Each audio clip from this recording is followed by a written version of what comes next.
비전이 되고 예수님의 성품이 나의 인격이 되고 성령님의 권능이 나의 능력이 되길 원하고 바라고 기도합니다.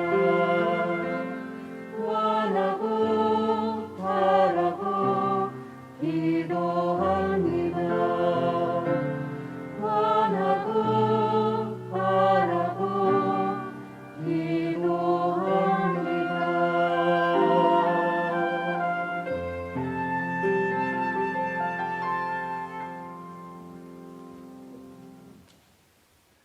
함께 기도하고 시작하겠습니다. 은혜와 사랑이 풍성하신 하나님 아버지 감사드립니다. 저희를 죄 가운데서 구원해 주시고 예수 그리스도의 십자가 보혈로 저희의 모든 죄를 용서하여 주셔서 감사드립니다. 또한 저희가 이 세상 사람들과 다르게 영원한 천국의 소망을 바라보고 살아갈 수 있게 인도해 주시고 주님의 몸된 교회 가운데 지체 삼아 주셔서 저희를 고아와 같이 버려두지 아니하시고 주님의 사랑과 은혜 안에 저희를 양육하여 주시고 지켜주시는 모든 은혜에 또한 감사드립니다. 주님께서 사랑하시는 형제 자매님들, 오늘도 함께 모여 말씀과 교제로 하나 될 수 있는 소중한 시간을 주신 것 감사드리며 저희가 하나님 안에서 이렇게 더 주님의 은혜를 알고 주님의 사랑에 감동되어서 하나님을 더욱 온전히 섬길 수 있는 신앙생활을 할 수 있게 주님께서 늘 붙잡아 주시고 저희들과 함께 해 주시옵소서. 저희 신앙생활 가운데 힘들고 어려운 것들이 참 많습니다. 주님께서 일일이 다 기억하시오매 저희들의 마음을 붙잡아 주시고 이 오늘의 이 모임의 시간을 통해 저희를 위로해 주시고 힘과 용기를 더하여 주셔서 더욱 주님 안에 은혜가 가득하고 하나님의 그 사랑에 보답할 수 있는 신앙생활이 이어질 수 있게 주님께서 주관하여 주시옵소서. 병으로 인해 이 자리에 부득이하게 참여하지 못한 형제 자매님들 주님께서 그 사정을 익히 아시오니 치료해 주시고 위로해 주시고 그 마음에 주님을 향한 사랑과 은혜가 더욱 강건할 수 있도록 주님께서 함께해 주시옵소서. 오늘의 모든 교제 말씀 시작부터 끝까지 주님께만 의지합니다. 예수님 이름으로 기도드렸습니다. 아멘. 성경을 마가복음 2장을 함께 찾아보시겠습니다. 성경 마가복음 2장의 말씀을 함께 찾아보시겠습니다.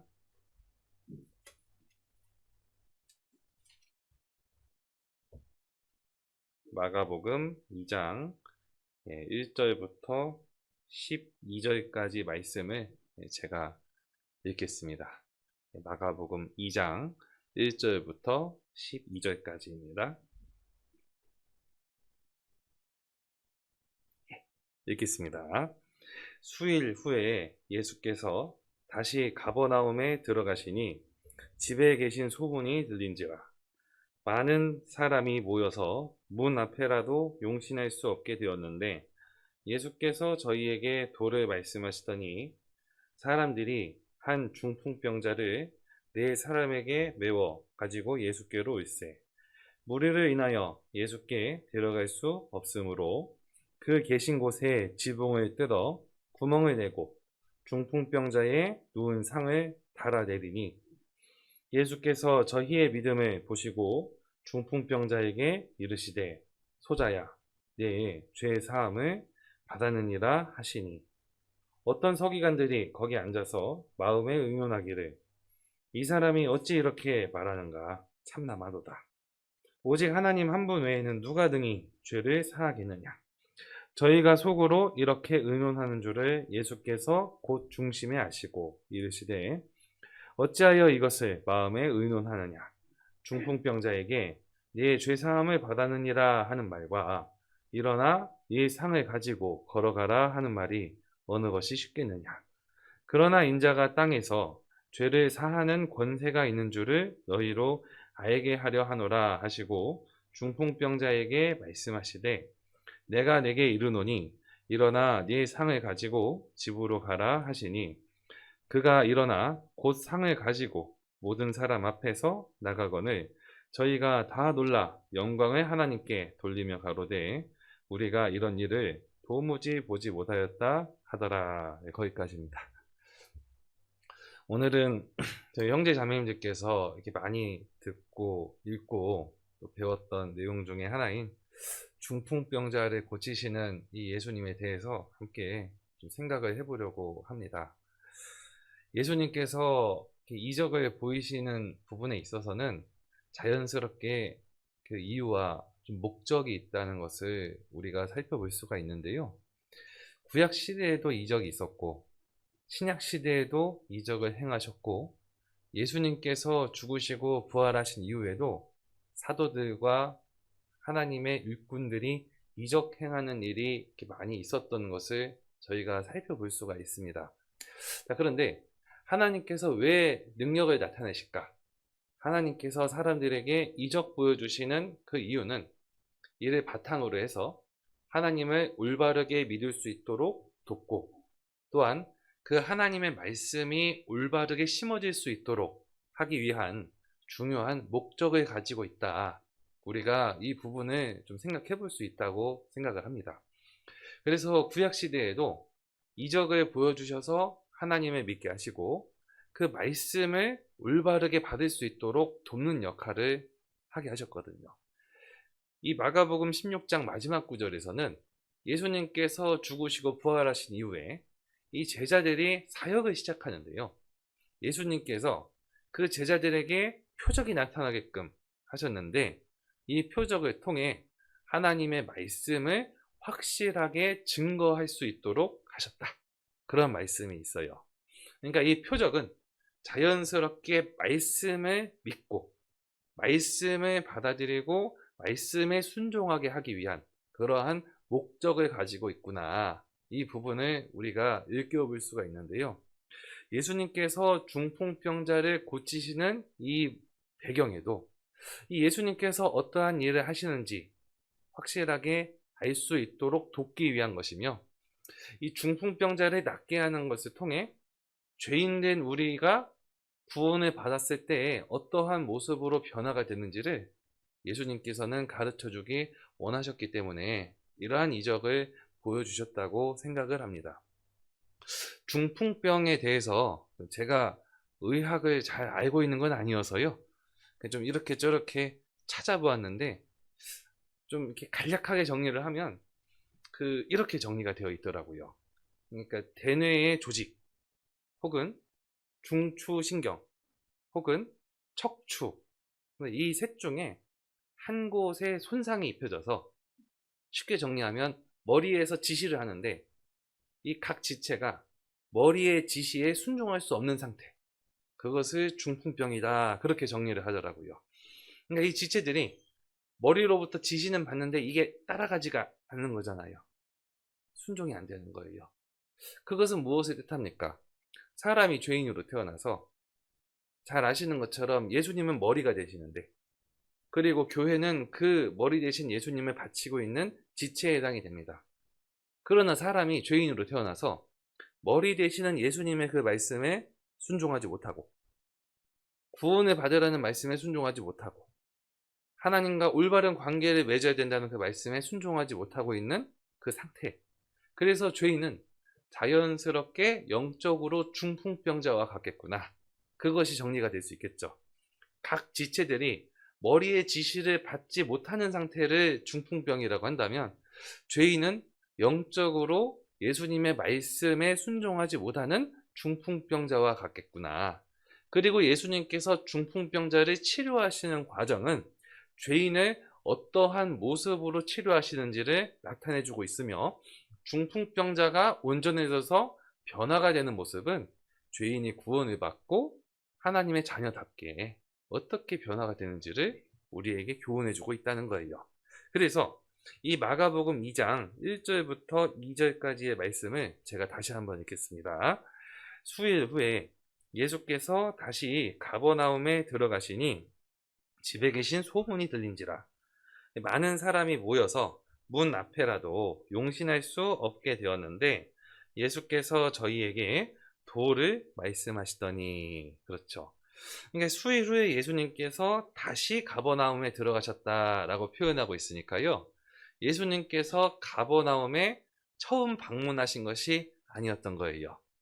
마가복음 1장에 보면 이 예수님께서 가버나움에 들어가셨고 회중 가운데 설교를 하셨는데 귀신 들린 사람을 직접적으로 치료해 주시는 그 내용이 나타나 있습니다. 그리고요, 그 일 후에 베드로의 집에 가서 베드로 장모의 열병을 고쳐주는 그런 이적을 보여주셨거든요. 그래서 많은 사람들이 예수님 앞에 몰려들어서 병 낫기를 원하고 귀신 쫓아내는 그런 일들, 그런 이적을 많이 경험하는 사건이 가버나움에서 있었습니다. 그것이 마가복음 1장에 정리가 되어 있는데 감사한 것은 수일 후에 예수님께서 다시 방문해 주신 거예요. 그러니까 이 지역에 있는 사람들은 예수님에 대한 이야기들을 많이 알고 있고 예수님을 보고 싶어하고 그래서 예수님이 어떤 집에 들어가셨는데 문 앞에 이제 용신할 수 없게끔 될 정도로 많은 사람들이 모이게 되었습니다. 그들은 왜 모였을까요? 예수님의 기적 보기를 원하는 마음이 컸던 거예요. 사람들이 이적 보는 것은 굉장히 좋아합니다. 그런데요, 말씀 듣는 것을 그렇게 좋아하진 않는 것 같아요. 이 사람들은 이적 보기 위해서 쫙 모였는데 2절 후반부에 보니까 예수께서 저희에게 도를 말씀하시더니 말씀을 주시고 계시죠? 좀 이들의 그런 구비에 좀 맞지 않는 좀 그런 처방을 좀 내리시는 것 같은 그런 모습들이 좀 보입니다. 왜 이 사람들이 이적 보기를 원했는데 말씀을 주셨겠는가? 예수님은 그냥 이적 그 자체만으로 마치는 것을 원치 않으셨던 거예요. 이것을 통해 하나님께서 어떠한 분이신지, 예수님께서 어떠한 분이신지, 어떠한 일을 하시는지 이런 것들을 사람들에게 알게끔 하시기 위한 목적이 있으셨던 것이죠. 사실은요, 예수님께서 하나님의 아들이신 것은 증거가 충분합니다. 왜냐하면 구약 성경에 예수님에 관계된 예언이 300가지가 넘거든요. 사실은 그 300가지 넘는 예언을 다 성취해 나가는 그런 삶을 사신 것 자체만으로도 예수님이 하나님의 아들이시라는 것 쉽게 믿을 수가 있는 거예요. 다시 말해서 굳이 또 다른 이적이 필요 없다는 거예요. 예수님께서 하나님의 아들이시라는 건 이미 그 구약 성경에 예언되어 있는 그 말씀의 성취만으로도 충분하고 그래서 유대 종교가들이 예수님께 물어보았죠. 선생님, 우리에게 표적 보여주기를 원하나이다. 이 예수님께 표적을 구했잖아요. 근데 예수님께서 악하고 음란한 세대라고 말씀하시면서 요나의 표적밖에는 보일 표적이 없다. 요나의 표적으로도 충분하다는 뜻이에요. 요나는 3일 밤낮으로 물고기 뱃속에 있었잖아요. 예수님께서 십자가에 달려 죽으시고 무덤에 내려가셨다가 3일 만에 부활을 하셨습니다. 그 요나의 표적은 예수님의 십자가 죽음과 부활의 모형이 되고 있는 것이거든요. 부활하는 모습 보면 예수님이 하나님 아들이 확실하구나. 충분히 믿을 수 있잖아요. 그러니까 사실은 예수님 믿을 수 있는 표적, 예수님 믿을 수 있는 증거는 너무 충분한 거예요. 구약 성경에 기록되어 있는 말씀의 성취, 그리고 부활. 그래서요, 구약 성경에 있는 선지자들은 하나님을 증거하기 위해 기적, 놀라운 이적들을 많이 보여주었어요. 열왕기상 18장에 보면 엘리야가 하늘에서 불이 내려오게 했는데 그 모습을 본 이스라엘 사람들이 무엇이라 표현합니까? 여호와 그는 하나님이시로다. 여호와 그는 하나님이시로다. 그러한 표현을 하는 거예요. 이적을 통해 하나님을 믿을 수 있게 도와주었어요. 예수님을 증거하는 선지자는 세례 요한입니다. 세례 요한은 이적을 보인 일이었어요. 말씀으로도 예수님을 충분하게 증거할 수 있었던 거예요. 그래서 이 예수님을 믿는 데 있어서는 또 다른 표적, 그런 것들이 굳이 필요가 없다. 근데 예수님께서 이렇게 이적 보여주시는 이유는 이를 통해 예수님께서 하시는 일이 어떠한 것인지를 알게 하시기 원하시고, 이 사람들이 단순히 이적 보는 것으로 끝나는 것을 원하시는 것이 아니라 말씀을 좀 주셔서 이적이 이 예수님의 말씀, 진리를 깨닫는 데 도움이 되기를 바라는 그 마음이 있구나. 어차피 중풍병자를 고치실 건데 그 전에 말씀을 충분하게 주셔서 이적 자체로 그치지 않고 하나님께서 하시는 일이 어떠한 일인지를 나타내기 원하시구나. 그걸 우리에게 교훈해주고 있다고 생각합니다. 그래서 우리도 함께 이 말씀을 통해 예수님께서 어떠한 일을 하시는지를 살펴볼 수 있는 좋은 시간이 되면 좋겠습니다. 3절을 제가 읽겠습니다. 사람들이 한 중풍병자를 4사람에게 메워가지고 예수께로 올세. 그러니까 이 한 중풍병자를 4사람에게 메워가지고요, 예수님께로 나오는 일이 좀 있었습니다. 그리고 많은 무리들이 있어서 예수님께 다가가는 것이 너무 어려웠던 거예요. 그러나 이 4사람은 포기하지 않고 지붕을 뜯어서 달아내리우는 그러한 일을 좀 행하게 되었지 않습니까? 그래서요, 5절을 보시면 예수께서 저희의 믿음을 보시고 중풍병자에게 이르시되 소자야, 이 죄사함을 받았느니라 하시니. 그러니까 이 저희의 믿음을 기특하게 여기셔서 이 중풍병자의 병을 고쳐주셔야겠다고 마음을 먹으셨던 거예요. 그래서 예수님의 마음을 기쁘게 했던 것이 무엇인가 보았더니 저희의 믿음이었던 겁니다. 이 4사람의 믿음, 그리고 사람들의 믿음이요. 사람들이 중풍병자를 살리고자 하는 마음이 있어서 특히나 4사람이 앞장서서 중심이 되었고, 이 중풍병자를 예수님께로 인도하는 데는 믿음이 있었다는 겁니다. 이 4사람은 하나님을 확실하게 믿고 있었던 사람이고, 이 예수님께서 구약 성경에 예언되어 있는 메시아가 확실하다, 그러한 믿음을 갖고 있어서요, 중풍병자를 예수님께 인도하면 반드시 예수님께서 낫게 하실 수 있으시다, 그 예수님의 능력을 믿었습니다. 그리고 예수님의 신성 또한 함께 믿고 있었던 사람들인 거예요. 그래서 장애물이 있는데 이것을 뚫고 이겨내서라도 어떻게든지 예수님께로 인도해야 된다, 그러한 믿음이 컸던 거예요. 그래서 예수님께서 이들의 믿음을 크게 받아주셨습니다. 이 저희의 믿음이라고 하는데 이 믿음이 도대체 어떠한 믿음인가? 4가지 정도로 함께 좀 정리해보는 시간을 갖겠습니다. 이 4사람의 믿음은 첫 번째, 눈치 보지 않는 믿음을 갖고 있었던 거예요. 사람들이 다 몰려있는데 중풍병자를 예수님께로 쫙 인도한다. 얼마나 눈치 없는 일이에요. 그런데요, 예수님께 인도하기만 하면 이 병자가 나을 수가 있으니까, 그 믿음이 확실하니까 사람들이 어떻게 생각하든, 사람들의 시선이 어떠하든 어떻게든지 예수님께로 인도해야겠다, 그러한 믿음을 갖고 있었던 거예요. 사람이 구원을 받을 때에도 눈치를 이겨내는 믿음이 필요하죠. 내가 구원을 받을 때에도 주변에 있는 사람들이 눈치를 주고, 뭔가 좀 이렇게 내 스스로도 그런 게 있지 않습니까? 내가 구원을 받고 내가 성경을 배운다고 하고 내가 하나님을 믿는다고 하면 주변에 있는 사람들이 어떻게 생각할까? 예수님을 믿는다고 하면 주변에 있는 사람들이 주는 시선과 눈치, 그러한 부분들이 있는데, 사실은 사람이 구원을 받을 때 그러한 눈치를 이겨내면서 구원을 받는 것 같습니다. 그리고 교회 안에 거할 때에도 눈치를 이겨내는 믿음이 필요하고요. 구원을 받은 그리스도인이 또 다른 사람을 전도할 때에도 눈치를 이겨내야 되는 그런 믿음이 필요하겠죠. 보면 누가 구원을 받는가? 누가 신앙생활을 잘하는가? 사람의 눈치라는 것은 두려움을 안겨주는데, 이 눈치를 이겨내는 사람이 구원도 잘 받고, 눈치를 이겨내는 사람이 신앙생활도 잘하고, 눈치를 이겨내는 사람이 전도도 참 잘하는구나, 그런 것들을 좀 많이 느껴보게 하는 것 같습니다.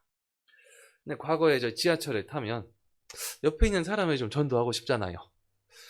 그 앉아서 말을 꺼낼까 말까 하면은 내릴 때까지 말 못하더라고요. 그래서 일단 딱 앉아서 전도해야겠다 하면 안녕하세요부터 시작하면 뭐라도 한마디라도 꺼낼 수가 있잖아요.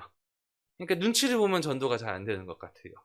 그런데 이 눈치를 이겨내는 것이 신앙생활에서도 도움이 되고 전도하는 데 있어서도 도움이 되고 나 자신이 구원을 받는 데 있어서도 눈치를 이겨냈던 것처럼 신앙생활도 마찬가지라는 생각이 듭니다. 아이러니하게 구원을 받고 시간이 흐르면 흐를수록 전도를 더 잘해야 될 텐데 이상하게 구원을 갓 받았을 때는 아무것도 모르니까 전도를 신나게 하다가요. 좀 이렇게 데이고 저렇게 데이고 그런 경험이 좀 쌓이잖아요.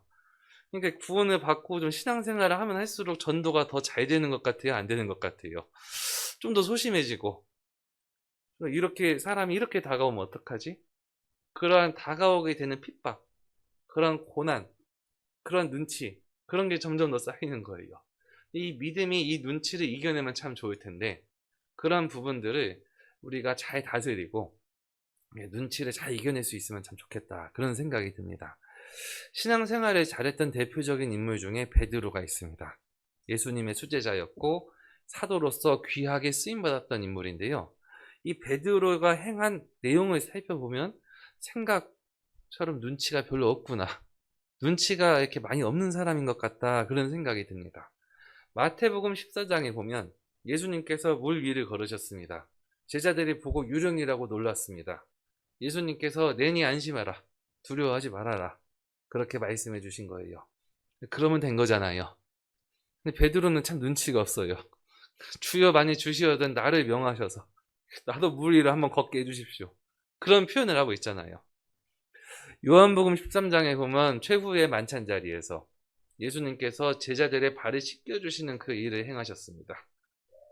그러니까 제자들의 발을 씻겨주시는 거예요. 다른 제자들은 다 그냥 가만히 있는 겁니다. 발 내밀고 있는 거예요. 근데 굳이 베드로는 주여, 주께서 내 발을 절대 씻기지 못할 것입니다. 그래서 예수님께서 내가 너의 발을 씻기지 않으면 너는 나와 아무런 상관이 없다 말씀하셨잖아요.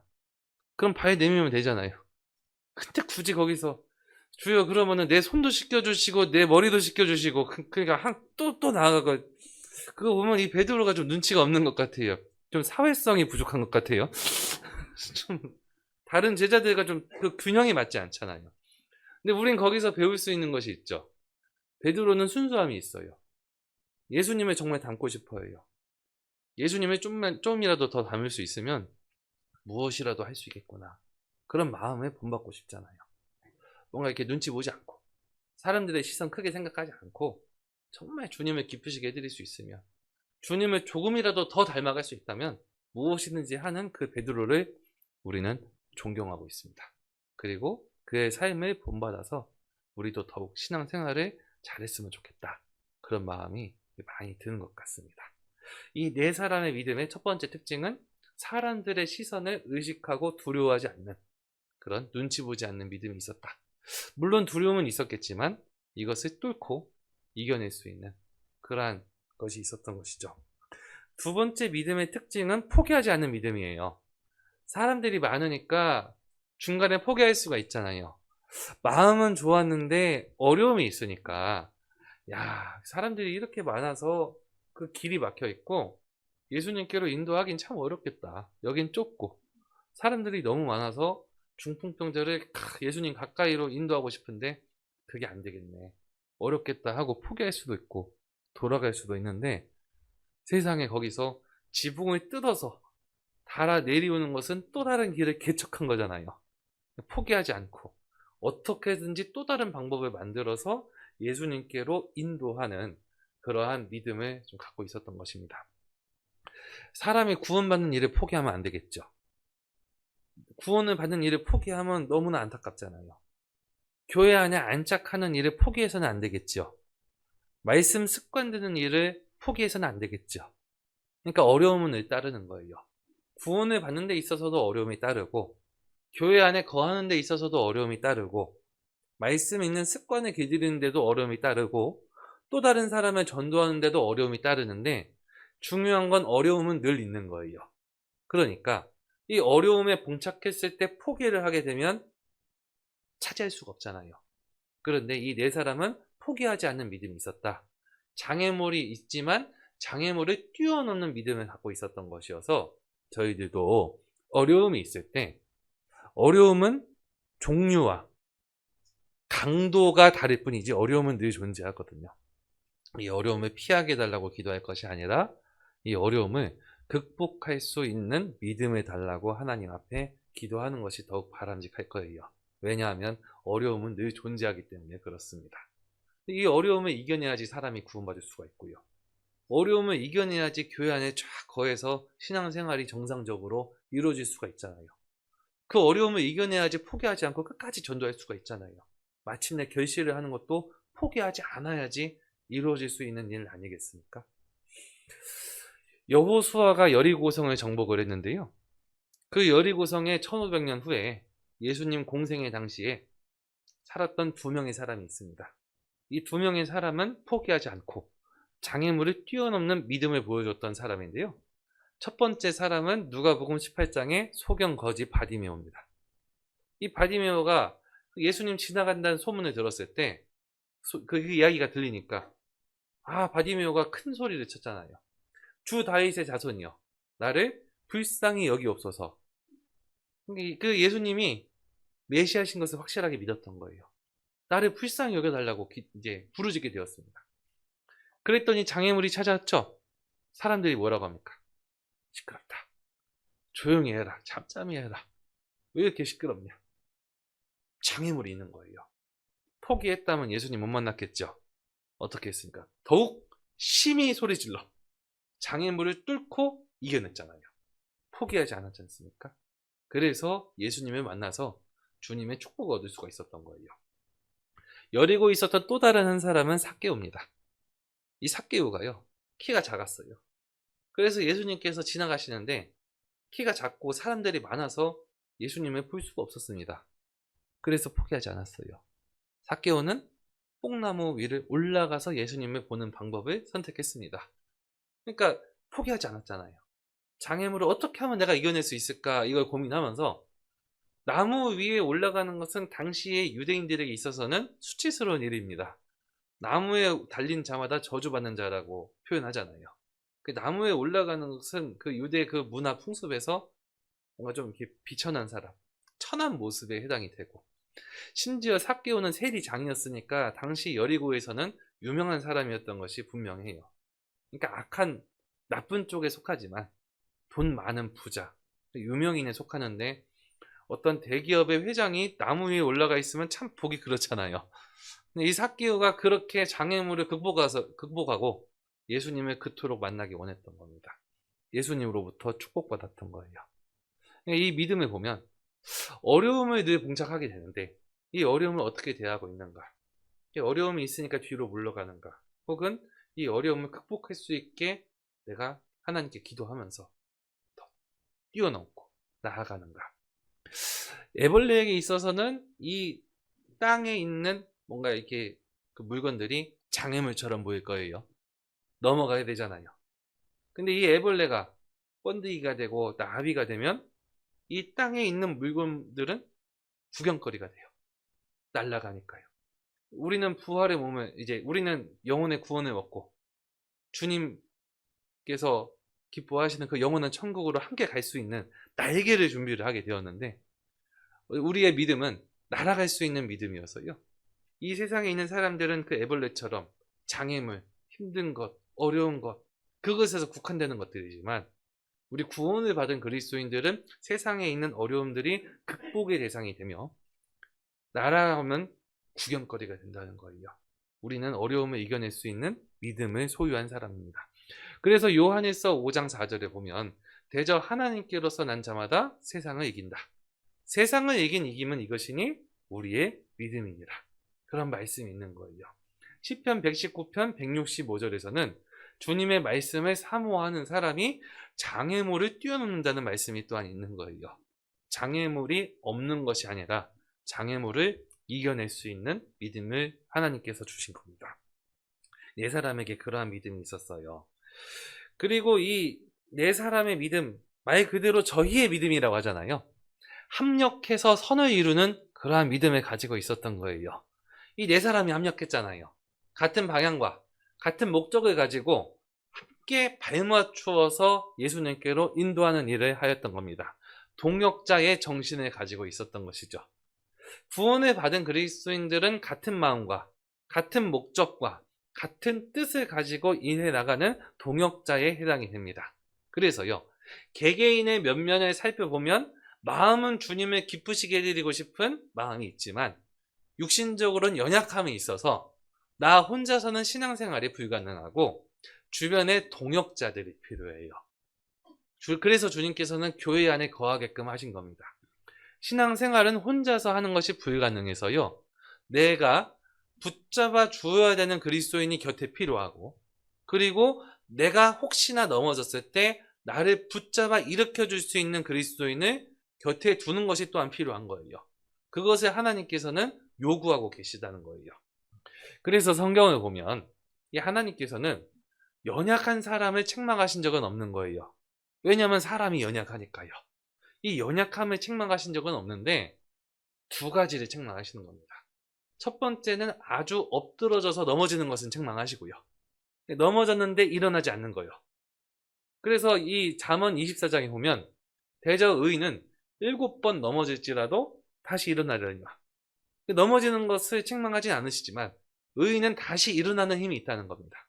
시편 37편 24절에 보면 저는 넘어지나 아주 엎드러지지 아니함은 여호와께서 손으로 붙드심이로다. 넘어지지만 하나님께서 손으로 붙잡아주고 계시기 때문에 아주 엎드러지지 않는 특징이 있는 거예요. 그러니까 엎드러지는 건 주님이 책망하신다, 그 뜻인 겁니다. 두 번째 책망하는 것이 있는데 전도서 4장 10절에 보면 연약한 것을 아니까요. 넘어질 것을 뻔히 아는데 홀로 있어 붙잡아 일으켜줄 수 있는 사람이 없는 그 사람에게 화가 있도다. 그 말씀이 있는 거예요. 그러니까 혼자 있으면 넘어질 거 뻔히 아는 거예요. 그러면 내 주변에 내가 혹시나 넘어졌을 때 나를 붙잡아 일으켜줄 수 있는 성도, 동역자를 곁에 두는 것이 굉장히 중요하잖아요. 그래서 사귐을 갖고 그 사람이 넘어지면 내가 붙잡아 일으켜주고, 내가 혹시나 넘어지면 그 사람이 나를 붙잡아 일으켜주고, 구원을 받은 그리스도인의 사귐, 교제, 그런 하나 되는 그런 모습을 통해서 연약함을 서로 보완해 나가고 그 가운데서 주님을 의뢰하면서 하나님을 기쁘시게 해드리는 삶을 혼자 말고 함께 살아가는 그런 모습, 그것을 주님께서 기뻐하시거든요. 그래서 홀로 있어 넘어지는 그 사람에게는 화가 있도다, 그렇게 말씀해 주신 거예요. 신앙생활은 혼자서가 불가능하다. 저희의 믿음이라고 했던 것처럼 혼자서 나아가면 아마 중간에 포기하고 싶은 그런 때도 많았을 거예요. 그런데 함께 하면서 협력해서 선을 이루는 그러한 모습으로 나아갈 수가 있었던 것입니다. 그래서 우리도 자연스럽게 포기하지 않으면서 나 혼자서만 살아가는 게 아니라 교회 안에 올바르게 거해서 또 다른 사람에게도 유익을 주고 또 다른 형제 자매들로부터도 도움을 받고 그러한 서로 이렇게 유익을 주는 교제가 되는 것이 참 필요한 거예요. 그래서 나 자신이 또 다른 형제 자매들로부터 하여금 쉽게 다가올 수 있는 그러한 사람으로 나 자신을 가꾸는 게 상당히 유익합니다. 내 벽을 낮추는 거예요. 형제 자매님들이 나한테 쉽게 접근할 수 있는 그러한 사람, 그리고 내가 또 다른 형제 자매에게 쉽게 접근할 수 있는 그러한 모습이요. 내가 또 다른 형제 자매들에게 도움을 쉽게 줄 수 있는 편안한 사람이 되는 것이 참 유익하고, 또한 형제 자매들이 나한테 쉽게 다가올 수 있도록 내가 뭔가 부족한 것이 있으면 쉽게 나에게 가르쳐 줄 수 있는, 내가 쉽게 가르침을 받을 수 있는 그러한 사람이 되는 것이 참 유익하더라는 것이죠.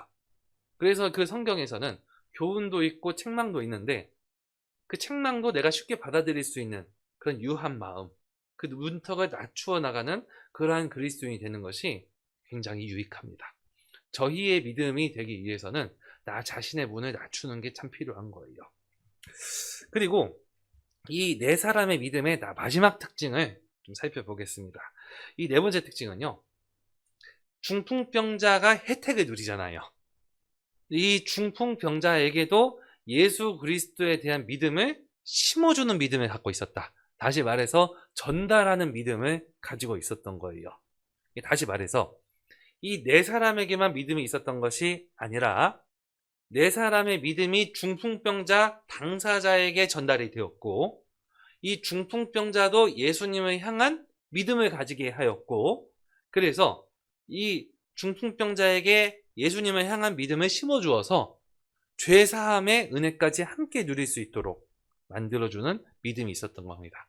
자칫 잘못 오해하면 네 사람에게 믿음이 있는데 중풍병자에게는 예수님을 향한 믿음이 없는 거예요.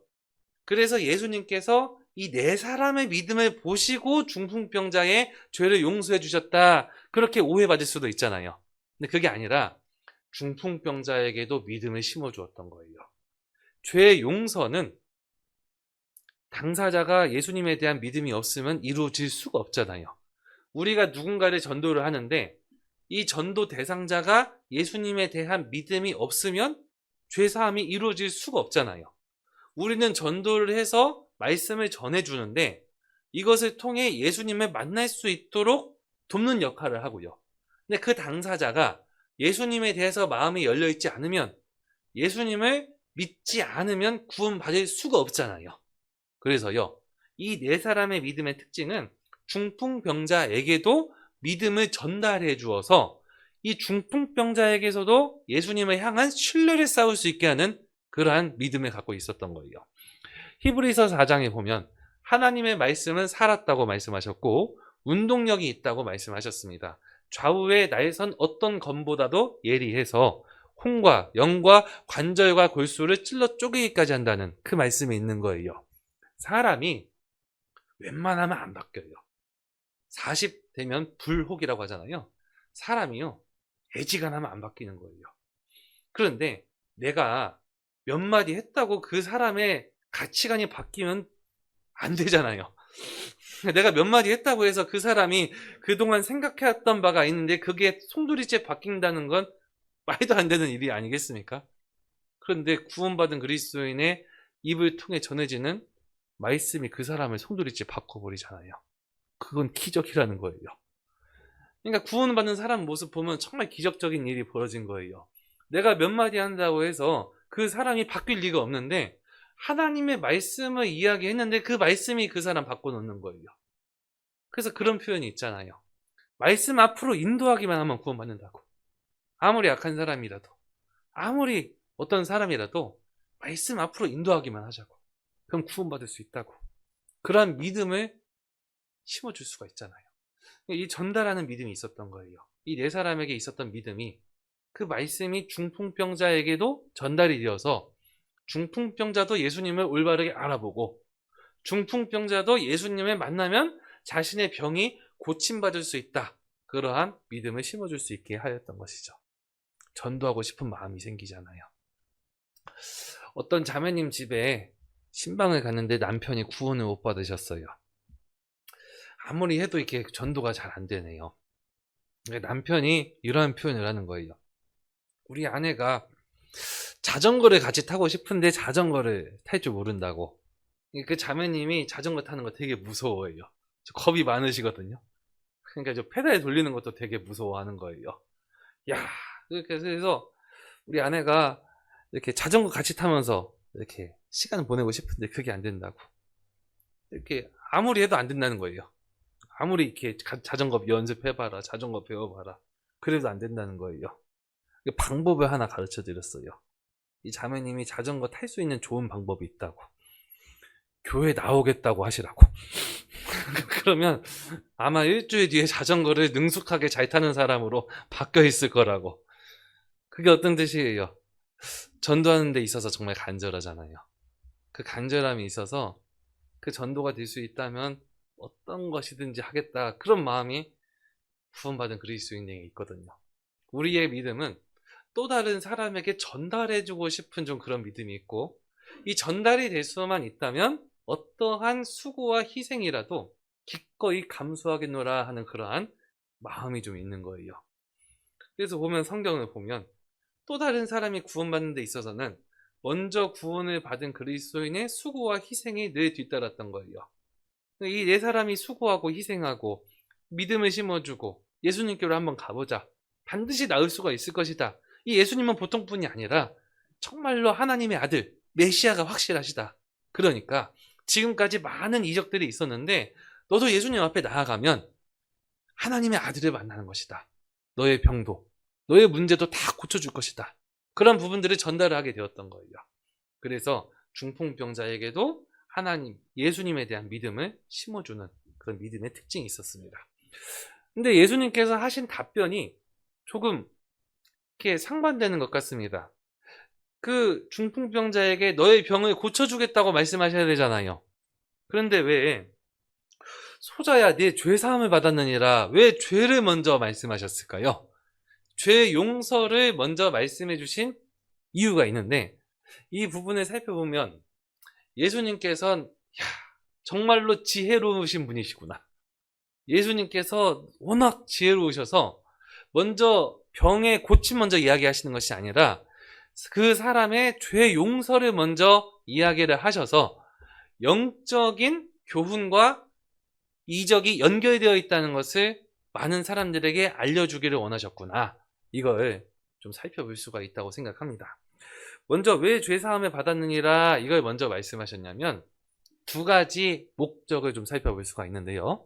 첫 번째 목적은 중풍병자가 죄사함 받기 원했어요. 이게 중풍병자 하면 병 낫기를 원한다 그 생각이 좀 많이 들잖아요. 근데 병 낫기를 원하는 것도 그렇지만 죄를 용서받고 싶어하는 마음이 중풍병자에게 있었기 때문에 그 사람의 마음을 아시니까 예수님께서 먼저 중풍병자에게 소자야 네 죄사함을 받았느니라 너가 죄 용서를 받기를 원하는구나 죄 용서를 해주시겠다 이걸 먼저 말씀하신 거예요. 그걸 누가 알았겠냐고요. 마태복음 9장을 함께 찾아보시겠습니다. 성경 마태복음 9장을 함께 찾아보시겠습니다. 마태복음 9장 2절의 말씀을 보시겠습니다. 마태복음 9장 2절의 말씀입니다. 네, 제가 읽겠습니다.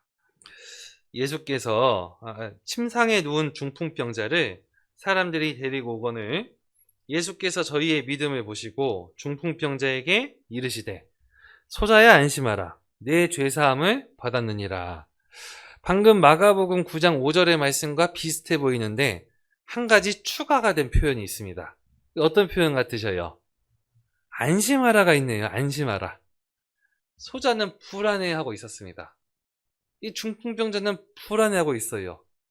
예수님께서 그 불안한 요소를 아시기 때문에 그 불안을 해결해 주기 원하셨습니다.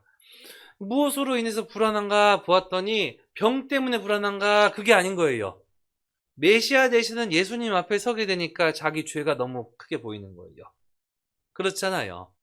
하나님을 믿으면 믿을수록 자신의 죄가 더욱더 크게 드러나고 하나님을 가까이 하면 가까이 할수록 이 죄에 대한 심판이 더욱더 무거워지게 됩니다. 그래서 구원을 받기 전에는 하나님이 계시다 이것이 믿어지게 되면서 감사함도 그렇지만 두려움이라는 것이 크게 생기는 거예요.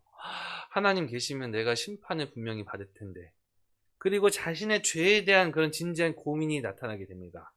야, 이 죄를 어떡하나. 이 죄가 하나님 앞에 걸림이 될 텐데. 그러면서 하나님 앞에 서게 되었을 때에 두려움이 서는 거예요. 근데 이 중풍병자가 예수님을 확실하게 믿음이 생기니까 예수님 앞에 나아가서 병 고침 받을 수 있는 건 참 좋은 일인데 내가 죄가 이렇게나 많은데 이 죄를 어떻게 할까?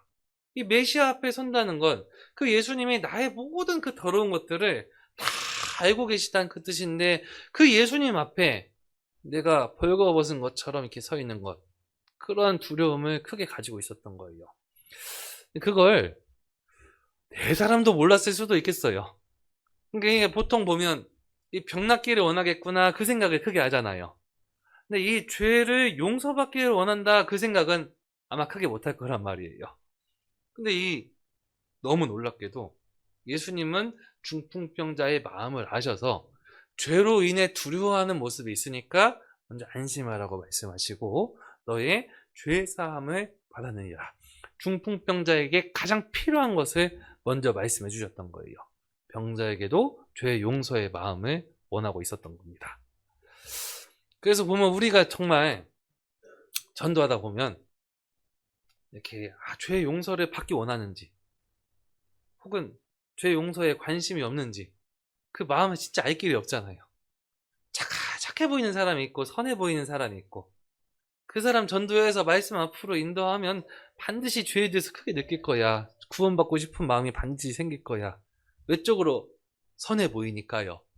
그래서 인도했는데 기가 막히게 말씀에 대해서 강팍한 사람이 있고 외적으로도 워낙 이렇게 울그락불그락해서 무서워 보이고 이 사람은 말씀 관심이나 있을까 했는데 세상에 말씀 앞으로 인도했더니 순한 양이 되어서 쉽게 구원받는 그런 경우도 보고 하죠. 어떻습니까? 예수님 앞에 나아가 봐야지 아는 거예요. 그 전까지는 정말 모르겠구나. 그 생각이 크게 들더라고요. 예수님 앞에 인도해보니까 예수님께로 말씀 앞으로 인도해보니까 이 사람이 영혼에 대해서 구원에 대해서 복음에 대해서 관심이 있는지 없는지 그게 드러나더라고요. 외적으로 보았을 때에는 이 사람은 관심이 있을 것 같고 저 사람은 관심이 없을 것 같고 내 스스로의 외적으로 판단을 해서 전도 대상자를 가릴 때가 있는데 하나님 앞에서는 누가 관심이 있고 누가 영혼의 말씀에 대해 반응을 하는지 하나님은 아시는데 사람은 모르잖아요. 그래서 일단 다 인도해 봐야겠구나. 그러니까 말씀 앞으로 인도해 봐야지 이 사람이 관심이 있는지 없는지 그것을 확실하게 알 수 있겠구나. 관심이 없으면 좀 더 노력을 많이 해야겠죠. 관심이 있으면 너무 감사하잖아요. 그런 부분들이 인도해 봐야지 알겠다. 그런 것들이 느껴지더라고요. 이 소자에게 중풍병자에게 죄 용서의 마음을 가지고 있었습니다. 너무 놀라웠던 일인 거예요. 두 번째 이유를 말씀드려 보겠습니다. 누가복음 5장을 한번 찾아보시겠습니다. 성경 누가복음 5장의 말씀을 보시겠습니다. 누가복음 5장 17절의 말씀을 보시겠습니다.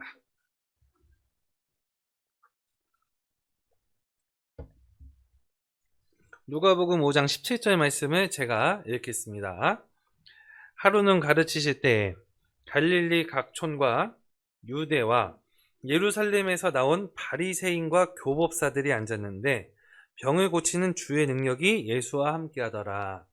예수님께서 이 가버나움의 집에 들어가셨을 때 많은 사람들이 예수님께로 몰렸는데요.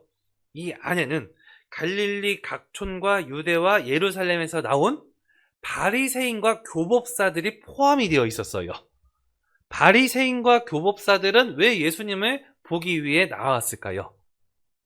늘 유대 종교가들은 예수님을 그리스도라 인정하지 않았고 늘 유대 종교가들은 예수님을 시험하고자 하는 목적이 늘 있었어요. 이 병을 고치는 주의 능력이 함께한다는 소문을 들으니까 이 사람이 어떠한 능력을 행하는지 한번 시험해보고 싶은 이 사람은 도대체 누군가? 얼마나 뛰어난 사람인가? 이 유대 종교가들은 예수님을 향해서 주여 그러한 표현을 해본 적이 없습니다. 늘 선생님, 랍비여 나보다 더 많은 것을 알고 있고 나보다 더 많은 능력을 행하고 있는 것 같은 그러한 선생님, 나보다 더 뛰어난 사람 그러한 정도로는 생각을 했는데 그리스도시다 그렇게 믿었던 적은 없었던 거예요.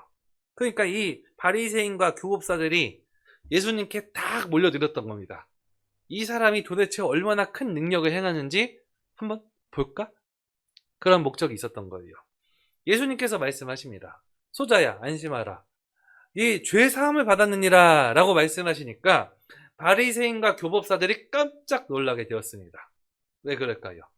죄 용서는 하나님께만 속한 권한인데 죄를 사하는 권세는 하나님께만 있다고 믿고 있는데 세상에 예수님 이 사람이 죄 사하는 권세를 갖고 있다고 스스로 소개를 하니까 어때요? 예수님께서는 이 유대 종교가들에게 자신이 하나님의 아들이시라는 것을 나타낸 거예요. 죄 사함 받았느니라 이것은 나는 하나님의 아들이다. 나는 하나님 자신이다. 그래서 하나님의 권세를 가지고 오신 분이다. 그런 것을 유대 종교가들에게 말하고 있었던 겁니다. 그래서 이 서기관과 바리새인들이 깜짝 놀랐어요. 21절의 말씀 한번 보실까요? 누가복음 5장 21절의 말씀을 제가 읽겠습니다. 서기관과 바리새인들이 의논하여 가로되 야, 이 참남한 말을 하는 자가 누구뇨? 오직 하나님 외에 누가 능히 죄를 사하겠느냐. 그러니까 이게 뭐예요?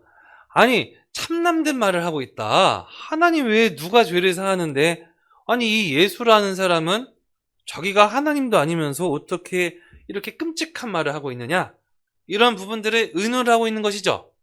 예수님께서 말씀하신 이유는 특히 이 서기관과 바리새인, 그리고 이 예수님 주변에 몰린 많은 사람들에게 단순하게 이적 행하는 것으로 끝나는 것이 아니라 예수님께서는 죄를 사할 권세를 갖고 계시는 하나님의 아들이시라는 것을 나타내주기 위해서 먼저 이 말씀을 해주신 거예요.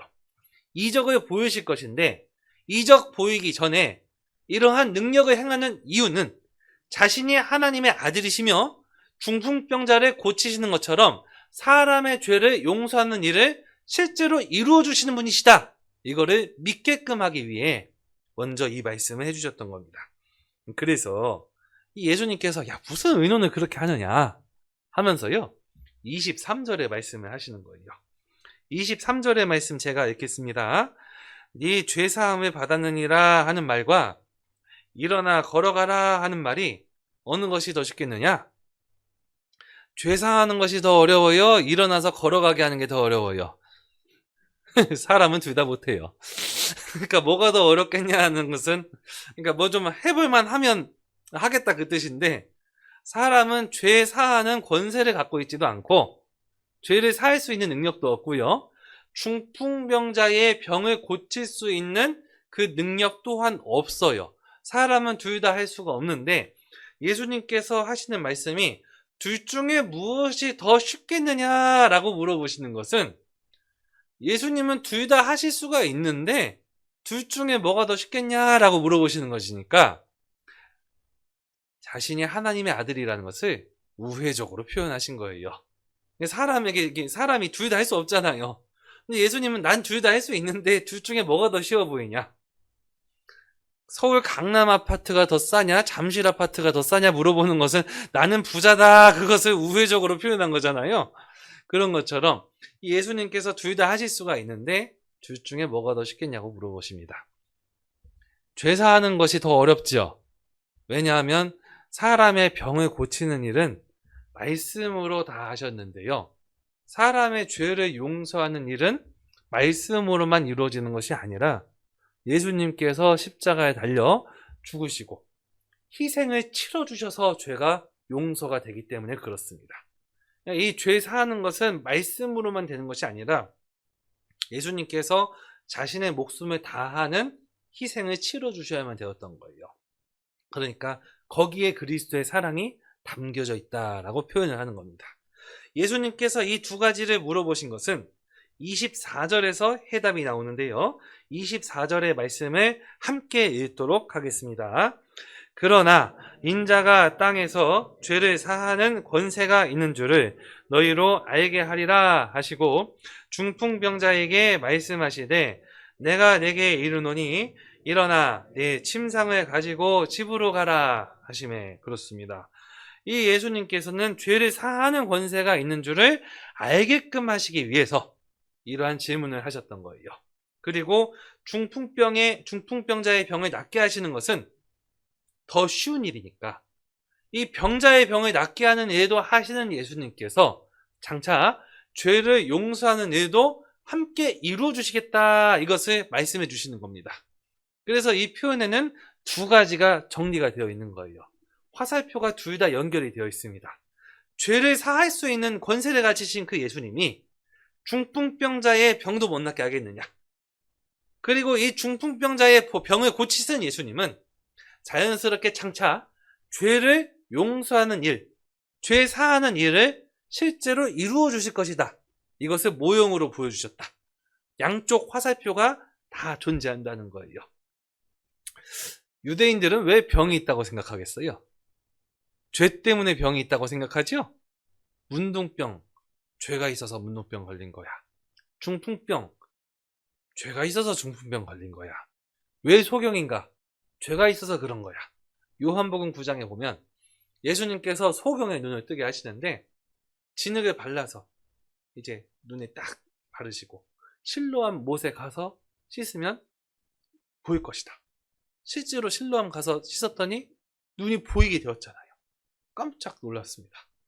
종교가들, 유대 종교가들이 그 사람을 불러서요. 너가 어떻게 해서 눈 뜨게 되었느냐? 예수를 하는 자를 통해서 내가 눈을 뜨게 되었다고 간증을 하고 있습니다. 그래서 이 유대 종교가들이 하는 말이 뭐냐면 내가 아노니 너는 죄인인 것이다. 너가 죄인이어서 소경이 되지 않았느냐? 내가 뭔지 모르지만 한 가지 아는 것은 내가 지금 눈을 보고 있다는 것입니다. 그러한 표현이 요한복음 9장에 나와 있지 않습니까? 이 유대 종교가들은 사람이 왜 병이 있느냐 하면 늘 죄와 연결이 되어 있었어요. 그러니까 이 중풍병자에게 왜 병이 있냐? 죄 때문에 그렇다. 그럼 다시 말해서 예수님께서 중풍병을 고쳐주시는 것은 죄 용서와 연결이 크게 되어 있다. 이걸 나타내 주는 거예요. 그래서 단지 병을 고쳐주는 것에서 그치는 것이 아니라 이것이 실제로 영적으로 죄 용서하는 일과 연결이 되어 있지 않느냐. 그래서 죄 사하는 권세가 있다는 것을 알게끔 하기 위해 지금 내가 이 자리에서 병을 고쳐주겠다. 일어나 내 침상을 들고 집으로 걸어가라. 말씀하신 거예요. 이것이 죄 사하는 일과 연결이 되어 있다. 예수님께서 하시는 일이 무엇인지를 먼저 실물 교훈으로 보여주기 원하셨던 겁니다. 그래서 25절과 26절에 결과가 나오게 되었죠? 제가 읽겠습니다. 그 사람이 저희 앞에서 곧 일어나 그 누웠던 것을 가지고 하나님께 영광을 돌리며 자기 집으로 돌아가니 모든 사람이 놀라 하나님께 영광을 돌리며 심히 두려워하여 가로되 오늘날 우리가 기이한 일을 보았다 하니라. 그래서 이 중풍병자가 병이 낫게 되었고 일어날 수가 있게 되었고 침상을 들고 걸어갈 수 있게 되었고 하나님께 영광을 돌리게 되었고 주변에 있는 사람들이 그 모습을 보고 함께 영광을 돌릴 수 있는 그러한 변화가 나타나게 되었던 거예요. 중풍병자의 병이 치료가 되면 삶의 변화가 나타나는 것처럼 중풍병과 같은 죄의 병을 가진 우리가 예수님께서 그 죄의 병을 풀어주실 때 우리도 삶의 변화가 나타나고 생명의 현상이 주어지게 됩니다. 일어나 내 침상을 들고 집으로 걸어가라 라고 말씀하셨던 것처럼 주님께서는 구원을 받는 즉시 우리에게도 일어나 내 침상을 들고 집으로 걸어가라. 그러한 말씀을 주시는 분이시다. 그래서 구원을 받으면 영적으로 어떠한 변화가 나타나게 되는지 이렇게 남은 시간 동안에는 이 6가지 정도를 좀 정리해보는 그런 시간을 갖겠습니다. 중풍병자의 병이 나았으니까 첫 번째 특징은요. 기쁨과 감사를 주님께 돌릴 수 있게 되었죠. 그래서요. 병자의 병이 나으니까 얼마나 감사해요. 그래서 하나님께 영광을 돌리는 그런 모습으로 나아갈 수 있게 되지 않았습니까? 사람이요. 하나님께서 사람을 구원하시면 주님을 향한 기쁨이 있습니다. 그리고 주님의 은혜에 대한 감사가 있고 크든 작든 어떻게 하면 내가 주님을 기쁘시게 해드릴 수 있는 그런 삶을 살 수 있을까? 그런 고민이 있어요.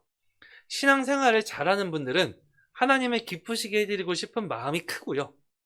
신앙생활이 조금 연약하면 하나님을 기쁘시게 해드리고 싶은 마음이 좀 적어요. 하지만 하나님을 기쁘시게 해드리고 싶은 그 마음은 구원받은 사람이라면 다 있는 거예요.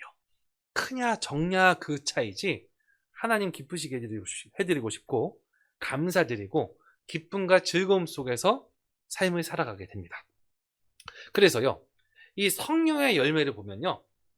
사랑이 있고 그 다음이 무엇이에요? 희락이죠. 기쁨. 구원해 주신 이유는 기쁘게 살아갈 수 있도록 하기 위한 거예요. 구원받은 이후의 신앙생활은 기쁨과 즐거움, 감사가 바탕이 됩니다. 그래서 구원을 받은 것도 감사하고 구원을 받은 것도 기쁘고 그 이후의 신앙생활도 기쁘고 즐겁고 감사가 되고 교회 안에 함께 거하는 것도 기쁨과 즐거움이고 함께 봉사하는 것도 기쁨과 즐거움이고 함께 전도하는 것도 기쁨과 즐거움이 되는 거예요. 무거운 짐이 되는 것이 아니라 이 무거운 짐 말고 하나님께서 주시는 은혜와 사랑, 공급해 주시는 힘을 바탕으로 해서 기쁨과 감사로 신앙생활 해 나가다가 영원한 기쁨과 감사의 세계로 들어가는 것이 거듭난 그리스도인의 운명이 되는 거예요. 그래서 우리는 구원을 받을 때도 그렇고 구원을 받은 이후에도 이 교회 안에서의 생활이 기쁨과 감사, 즐거움, 매이는 것이 아니라요. 즐거움 속에서 살아가는 것을 말씀하시는 겁니다. 수고하고 무거운 짐진 자들아, 다 내게로 오라. 내가 너희를 더욱 답답하게 하리라. 그게 아니잖아요. 내가 너희를 쉬게 하리라. 쉼을 주시는 분이셔요. 그 안에 기쁨과 감사가 주어지게 됩니다. 두 번째, 이 특징은요. 중풍이 풀렸다는 것은 이제 머리의 지시를 지체들이 순종할 수 있게 되었다. 그걸 뜻하는 거예요. 이 중풍병에 들었을 때에는 머리에서 내려지는 지시가 지체들에게 전달이 잘 안 되고 순종이 안 되고 이 몸이 정상적인 반응을 할 수가 없었는데요. 중풍이 풀리면서 이제는 머리에서 내려지는 그 지시가 지체에게 전달이 되고 이 지체들이 순종할 수 있게 되는 그러한 모습으로 나타나게 된다는 것이죠. 그래서 구원을 받으면 언어와 행실이 온전해질 수 있어요. 그렇죠. 중풍병이 풀렸다는 것은 몸이 온전해지게 되었다는 걸 뜻하는 것처럼 구원을 받으면 그 전에는 내 손, 내 발, 내 눈과 내 모든 지체들이 하나님의 그 말씀에 순종이 잘 안 됐거든요. 그런데요, 이제는 내 발이 어디로 가야 될지가 순종이 되는 거예요. 내 손이 무엇을 위해 힘써야 되는지가 순종이 되는 거예요. 내 눈이 무엇을 보아야 되는지가 순종이 되는 거예요. 내 혀, 내 입이 무엇을 말해야 되는지가 순종이 되는 거예요. 구원을 받으면 언어와 행실이 하나님의 말씀에 사로잡혀서 하나님께서 지시하시는 예수님의 그 원하시는 모습과 뜻대로 질서를 갖추게 된다. 그것이 두 번째 특징이라고 정리해 볼 수가 있습니다. 잠언 4장의 말씀을 함께 찾아보시겠습니다. 성경 잠언 4장의 말씀을 함께 찾아보시겠습니다.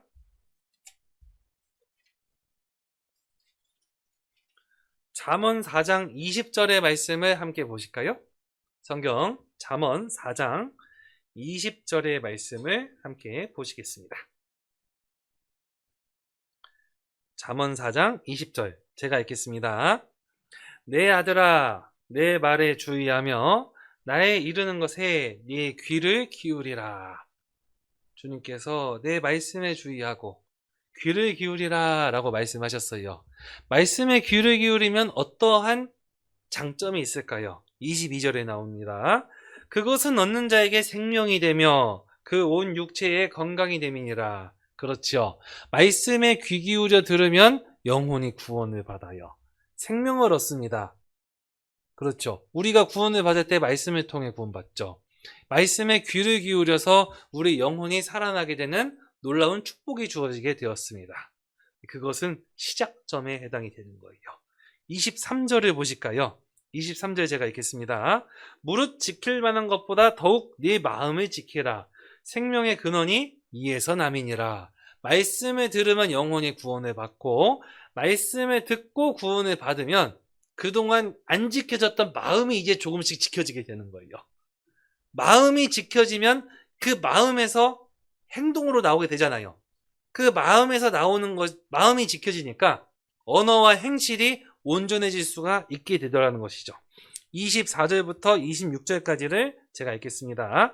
괴후를 내 입에서 버리며 사곡을 내 입술에서 멀리하라. 내 눈은 바로 보며 내 눈꺼풀은 내 앞을 곱게 살펴 내 발에 행할 첩경을 평탄케 하며 내 모든 길을 든든히 하라. 이 말씀 보니까 입을, 입술을, 눈을, 눈꺼풀을, 발을 이 지체들이 하나님 말씀에 합하게 하나님께서 기뻐하시는 쪽으로 순종해서 나아갈 수 있는 그러한 정리가 되는 거예요. 머리에서 지시하시는 것이 그것이 지체에 전달이 되어서 순종할 수 있는 그런 상태로 변화가 된다. 구원받은 그리스도인은 언어와 행실이 질서를 갖출 수 있게 되었습니다. 그리고 이 머리와 몸은 교회로 비유가 되잖아요. 그래서 이 우리 구원을 받으면 교회 안에 지체가 되어서 자기 역할이 있고 머리 대신 주님의 뜻에 순종을 하고 교회가 더욱더 잘 되기 위해 교회가 더욱 힘이 있기 위해 교회가 부흥을 하기 위해 자신이 해야 되는 역할 그 위치에서 최선을 다해 겸손하게 순종하는 그러한 모습으로 나아갈 수 있게 만들어주는 그러한 기능도 가지게 됩니다. 사람은 웬만하면 높아지려고 하는 그런 마음이 있어요. 그래서요, 심지어 예수님의 제자들도 예수님께서 돌아가시기 전날까지 서로 누가 크냐면서 싸웠어요. 그렇잖아요. 그러니까 사람은 웬만하면 높아지려고 하는 그런 마음이 있고요. 심지어 야고보와 요한은 어머니를 대동시켜서 예수님께 찾아가서요, 주님의 나라에 임하실 때 하나는 주님의 우편에 하나는 내 아들 좌편에 좀 앉게 해달라고 그렇게 요구를 해서 제자들하고 또 싸웠잖아요. 그런 것들을 보면은 사람은 높아지려고 하는 마음이 있는 거예요. 근데 이 높아지는 마음이 온유하고 겸손하신 그 예수님을 만나면서 마음이 낮추어지게 되고 자기의 역할에 순종을 할 수 있게 되고 교회가 유익이 된다면, 교회가 힘이 있다면, 교회를 통해 하나님께서 힘있게 역사할 수 있다면 내가 주어진 그런 역할과 책임이 하나님 앞에 정말 귀하구나, 그런 생각을 하면서요, 자신의 맡겨진 역할에 순종하면서 나아가는 힘이 길러지게 되는 거예요. 그래서 교회 안에서는 종류가 다양하잖아요. 한 피바다 구원을 받은 형제 자매님들이 다양한 역할을 통해 한 몸 되신 그런 교회를 완성시켜 나가는 그런 일을 하고 있는 것입니다. 그래서 각각의 은사가 다르고 각각의 달란트가 다르고 재능 더 많은 사람도 있고 재능이 적은 사람도 있지만 그것에 시기 질투하지 않고 하나님께서 나를 써주신다는 그런 생각에 감사하고 내 주어진 역할, 하나님께서 맡겨주신 일, 문직이라도 최선을 다해야겠다. 주의 궁정에서의 한 날이 다른 곳에서의 첫날보다 나은즉 악인의 장막의 거함보다 내 하나님의 문지기로 있는 것이 훨씬 더 낫다. 그러므로 작은 일처럼 보일지라도 주님 앞에서는 작은 일이 아니니까요, 내가 그 교회에 유익이 된다면 힘있게 해보자. 그런 부분들이 더욱더 느껴지게 되는 것 같습니다. 저는 감사했던 게 교회에 저보다 능력이 더 많은 분들이 많아서요, 제가 만약에 능력이 제일 많았다면 교회가 너무 암울하잖아요. 하나님께서는 손해보시는 것이 너무 많겠죠. 하나님의 교회인데 세상에 제가 제일 능력이 뛰어나다면 하나님께서 너무 안타까운 거예요. 내가 만약에 제일 뛰어나다면. 근데 저보다 더 능력 많은 형제 자매님들이 교회 안에 있고 하나님께서 이분들도 다 구원해 주셔서 교회의 필요에 맞게 써주시니까 감사한데 너무 좋은 거예요. 그게 아니라면 주님께서 제한되는 그런 일들이 너무 많잖아요. 근데 내가 하지 못하는 그런 일을 나 대신해서 해줄 수 있는 형제 자매님들이 많이 계셔서 너무 주님 앞에 감사하더라고요. 때때로는 그런 부분들에 있어서 나도 더 주님 안에서 더 귀하게 쓰임받고 싶다, 더 잘하고 싶다, 그런 부분들이 좀 많이 있었는데 그것이 때때로는 또한 좋은 것도 있지만 너무 이렇게 앞서 나가서는 안 되겠다, 그런 생각을 하게 되었던 경험도 있습니다. 제가 신앙생활을 강원도 화천이라는 작은 교회에서 한 몇 년간 했었어요. 좀 작은 교회여서 전 성도 수가 35명인데요. 반주자가 한 분밖에 안 계셨어요.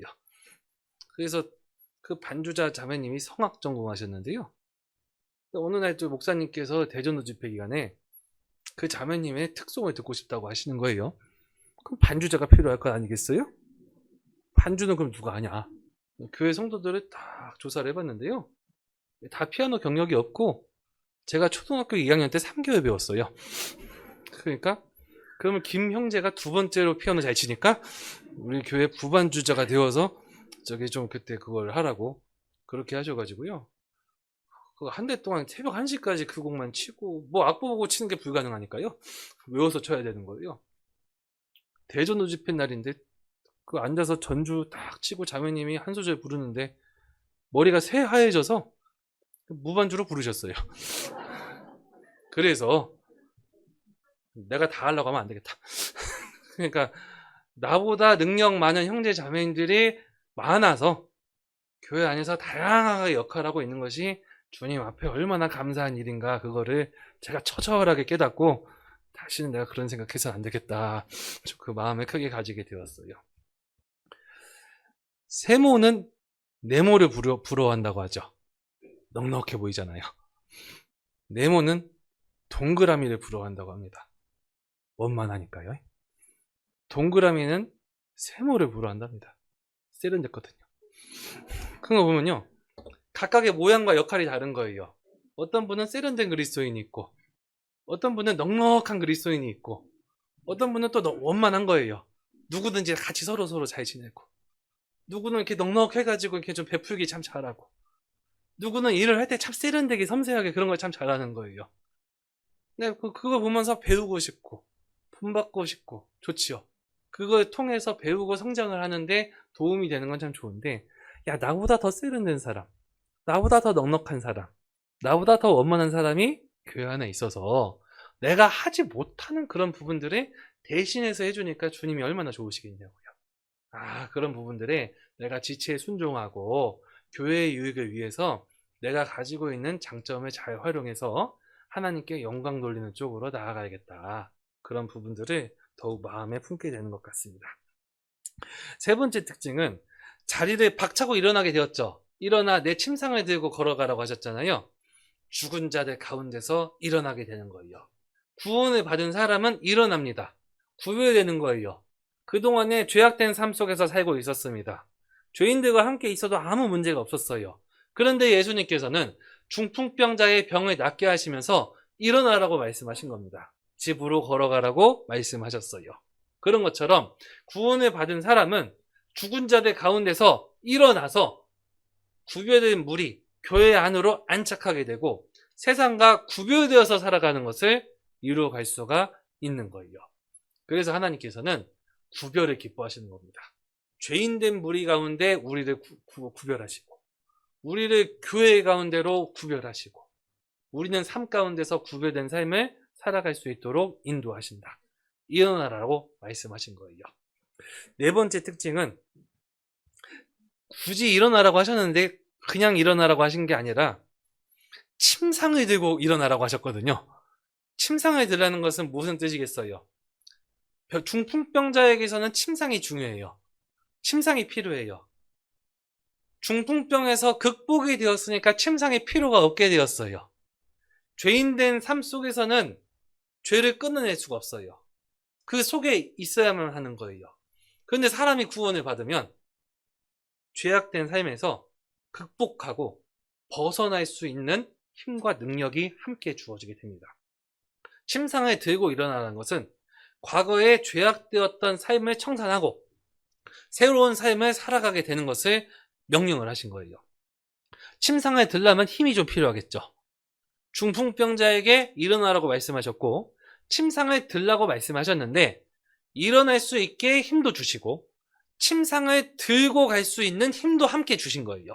그래서 하나님께서는 구별을 명령만 하시는 것이 아니라 구별될 수 있는 힘과 능력을 함께 주시고 세상에 있는 죄악과 타협하지 말고 이 죄악을 이겨내라고 말씀을 하셨지만 죄악을 이겨낼 수 있게 힘과 능력도 함께 주시는 거예요. 그래서 교회를 주시고 함께 교제할 수 있는 동역자를 주시고 하나님의 말씀을 주시고 기도할 수 있는 특권을 주시고 성령을 보내어 주셔서 성령의 인도함을 받을 수 있도록 나아갈 수 있게 해주셨던 겁니다. 주님께서는 말씀만 주시는 것이 아니라 그 말씀을 순종할 수 있는 힘과 능력도 함께 주시는 분이신 거예요. 침상을 들고 걸어가라고 하신 것은 죄를 이제는 극복해라. 죄인된 삶에서는 죄를 극복하는 것이 불가능했지만 이제는 죄를 극복해라 말씀을 하시고 죄에서 극복할 수 있는 힘과 능력도 함께 주시겠다. 그것을 말씀해 주시는 거예요. 이해가 되시죠? 그래서 죄는 극복의 대상이 이제는 될 수가 있는 거예요. 육신을 쫓는 자는 육신의 일을, 영을 쫓는 자는 영의 일을 생각하나니 육신의 생각은 사망이요 영의 생각은 생명과 평안이라고 말씀해 주신 거예요. 그리고요, 이 다섯 번째 특징, 이 중풍병자가 병이 낫게 되어서 그가 하나님께 영광을 돌리고 변화된 모습으로 나아가는 것은 그 집에 있었던 많은 사람들에게 예수님의 능력을 믿을 수가 있게 만들어 주었고, 그 집 쪽에 있었던 많은 사람들이 하나님께 함께 영광 돌릴 수 있도록 만들어주는 효과가 있었어요. 그래서 이 주님의 능력이 나타났을 때 자신에게만 영광이 되는 것이 아니라 주변 사람들에게도 하나님을 전달을 해서 하나님을 믿을 수 있게 하는 그러한 효과를 함께 일으켜 주었다. 그런 부분들이 좀 나타나는 것 같습니다. 그래서 구원을 받은 사람은 그 삶의 변화가 주변 사람들에게 영향을 끼쳐지게 되고, 구원을 받은 그리스도인들에게 큰 기쁨과 위로를 안겨주고요.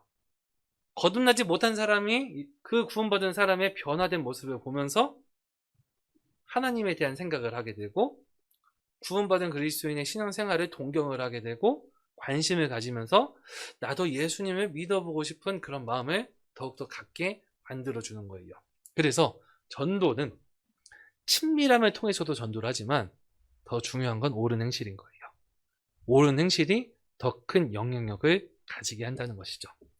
학생은 또 다른 학생에게 친밀함을 통해서도 영향력이 끼쳐지지만 옳은 행실, 학업 성적을 통해서 더 큰 영향력이 끼쳐지게 되거든요. 친한 친구들끼리 스터디 그룹을 만들어서 어떻게 하면 우리가 공부를 더 잘할 수 있을까, 이런 것들을 의논을 했어요. 몇 시간에 걸쳐서 좋은 합의점을 도출했는데 전교 1등이 지나가더니 그건 별로 안 좋은 방법인데 하고 지나갔대요. 그랬더니 그런가? 하면서 그동안 계획했던 게 다 무너졌다고 하더라고요. 직장에서도 친밀함보다 능력 많은 사람이 더 필요하잖아요. 그런 것처럼요, 우리가 전도를 할 때에는 그 전도 대상자와의 친밀함, 그것도 물론 중요하지만 올바른 행실, 하나님의 말씀에 순종하는 삶, 구별된 삶, 하나님 안에 기뻐하는 그런 모습의 삶, 하나님께 영광 돌리는 삶이 더 큰 영향력으로 안겨지게 되는 거예요. 그래서 초대교회에도 그 구원을 받은 그리스도인의 변화된 삶과 하나님 앞에 기쁘고 감사해야 하는 그런 모습의 삶이 또 다른 사람들의 마음을 이끌어내었고 그 사람들로 구원을 받게 하였다, 그 말씀이 나오잖아요. 사도행전 2장을 함께 보시겠습니다. 사도행전 2장을 함께 보시겠습니다.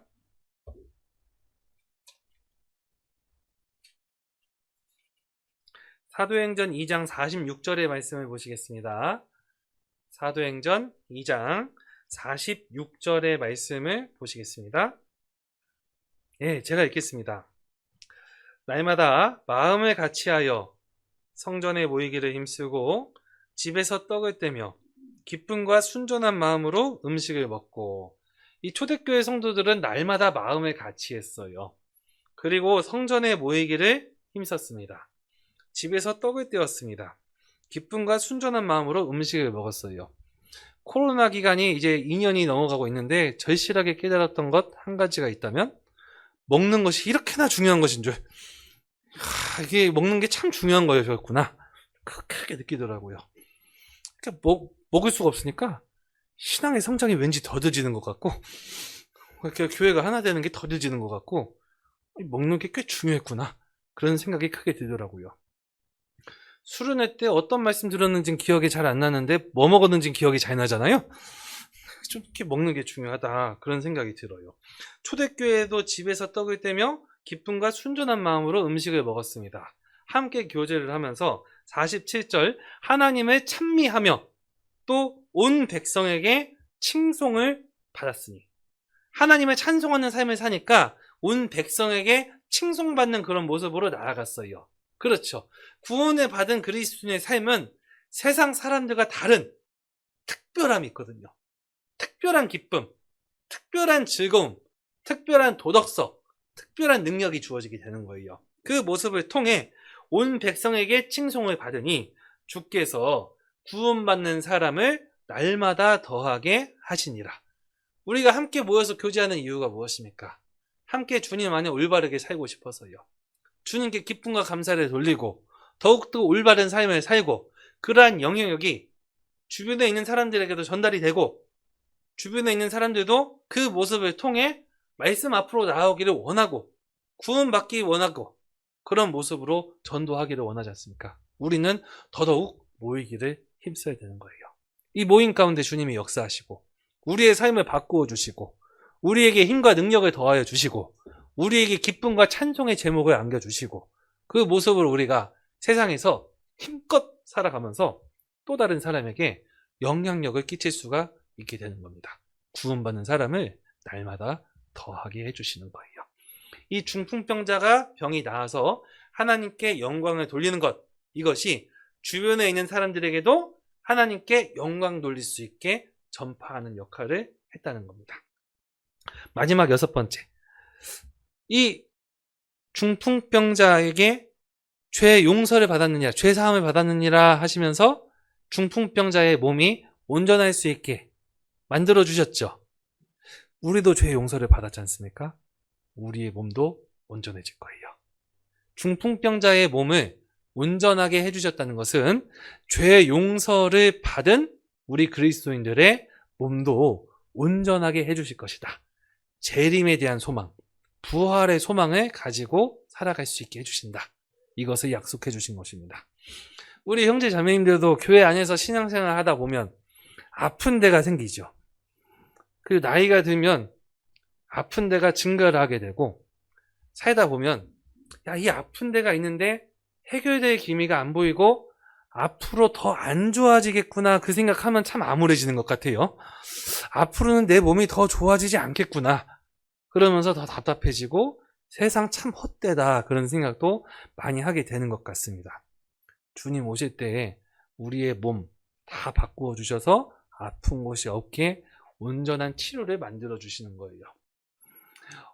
언제 어떤 자매님 상담을 좀 했는데 조장님이신 거예요. 근데 내가 조장을 계속 해야 되나 그게 궁금하다는 거예요. 왜 그런가 이유를 들어봤더니 교회 안에서 좀 관찰을 해보니까 임원 안 하시는 자매님들은 나이가 들어서 해외여행을 가고 조장님들은 교회에서 열심히 봉사를 해서 나이가 들어서 병원에 간다는 거예요. 그러니까 이거 보니까 교회에서 열심히 일하는 사람은 나이가 들어서 해외여행을 가고 교회에서 해외여행 보내주고 또 좀 신앙생활을 게으르게 하는 분들은 나이가 들어서 징계받아서 병원에 가면 내가 열심히 봉사하면서 살아야겠구나 그 생각을 할 텐데 왜 거꾸로 되는 것처럼 보이냐.